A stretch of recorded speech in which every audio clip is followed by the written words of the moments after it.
nothing unholy or unworthy can enter his presence. The Bible is completely sure about that. That was why when Moses brought the people to Sinai, they were only allowed to stay within a certain distance of the mountain because they had not yet entered into covenant with God, and they had no rights to the sanctuary.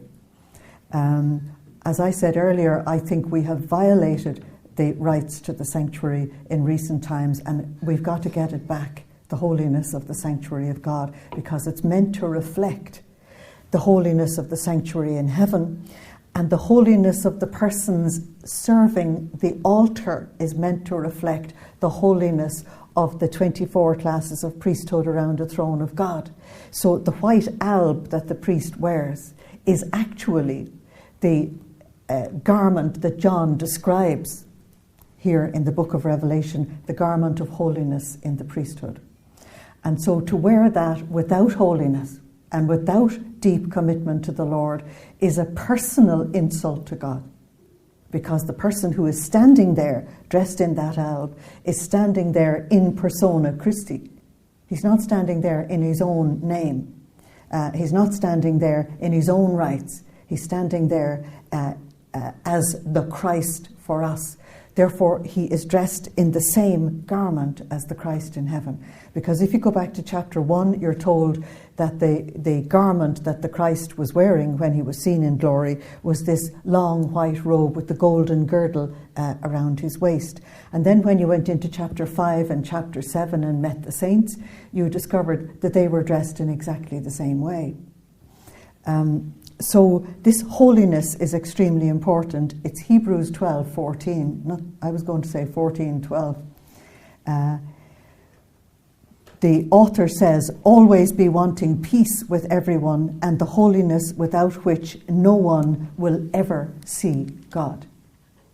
So what we have leading into chapter 16 is that the holy sanctuary of God has opened, and the holiness of God is such that not even the saints can cross that sea of glass. They can stand near it, but they can't cross it. Only the Lamb was able to cross the sea of glass. I think that if we had any inkling of the holiness of God, we would die of fear.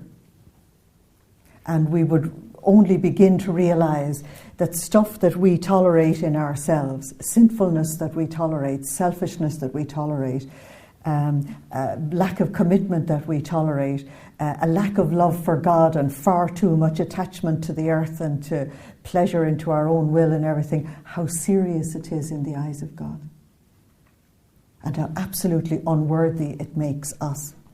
So when Moses met God on Sinai, the thing that terrified him was the holiness of God.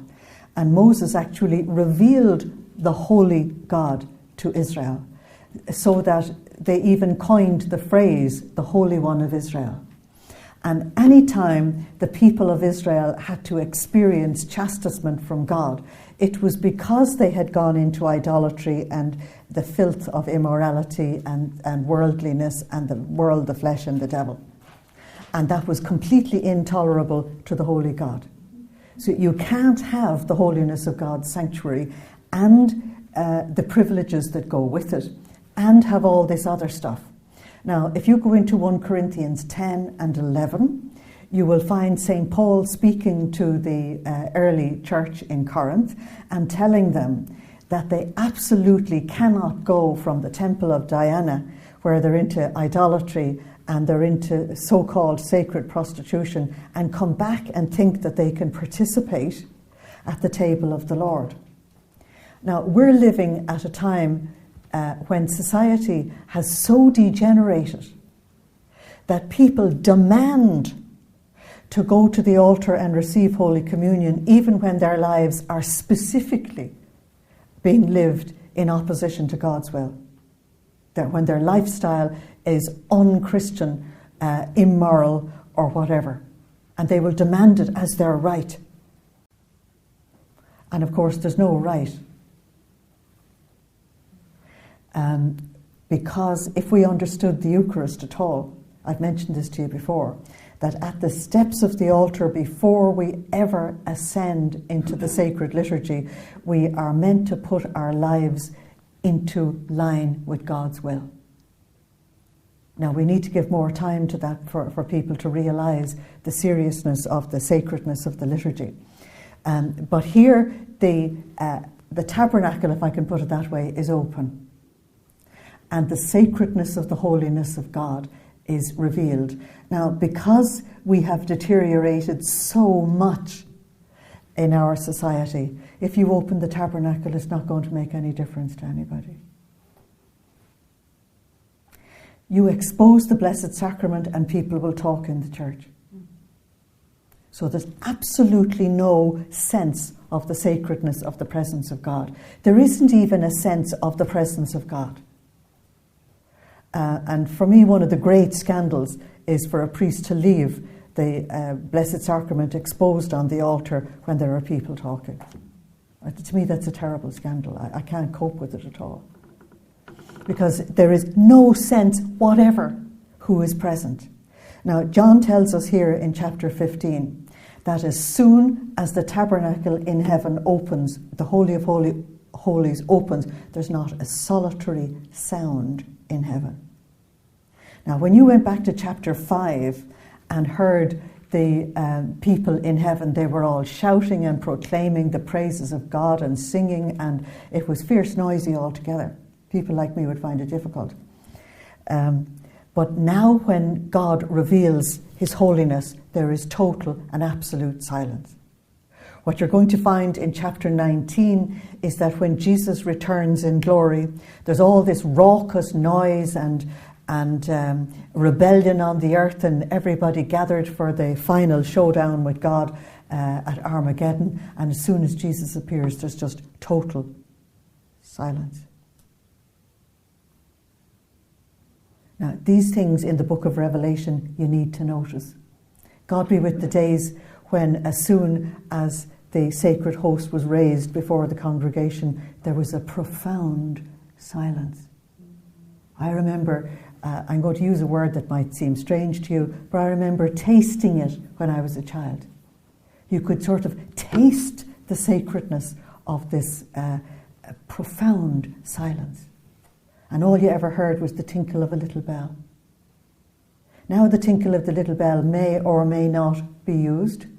And even if it is used, they still don't make any difference. And the children are still allowed to run around. And they're still allowed to shout and scream. And there isn't that sense that people know that the presence of God is here. And there seems to be no sense of the reality that we are the most privileged people on earth, being allowed to be present and to participate. So I just want to give you that so that you will connect it with here, because what's going on in heaven has its parallel in the liturgy on the earth. And what we used to have in the sacredness of the old liturgy actually reminded you of heaven, and reminded you of the presence of God, and reminded you of your privilege. But now that we have turned the sacred liturgy into a much more communal experience, I think it's Protestantized myself, all that sacredness is gone. All that sense of the presence of God is gone. All that sense of privilege is gone. All that sense that you're going to hear God speak to you in the liturgy.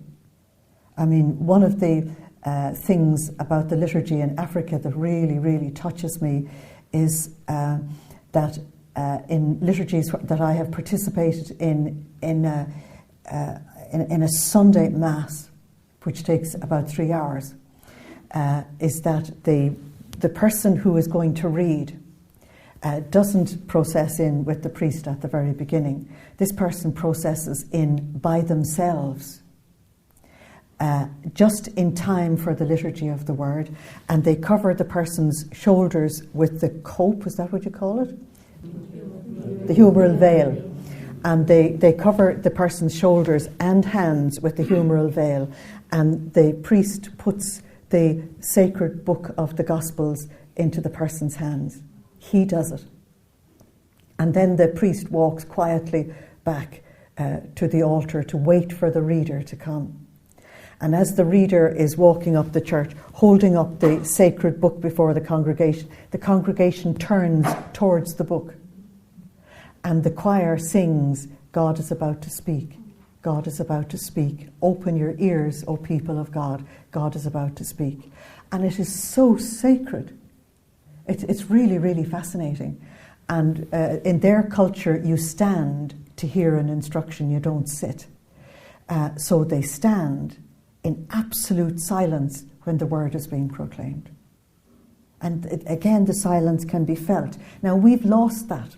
And what I want you to hear is we've lost the sense of the presence of God, of the holiness of God, and therefore the sacredness of anything to do with God and the sacredness of the liturgy.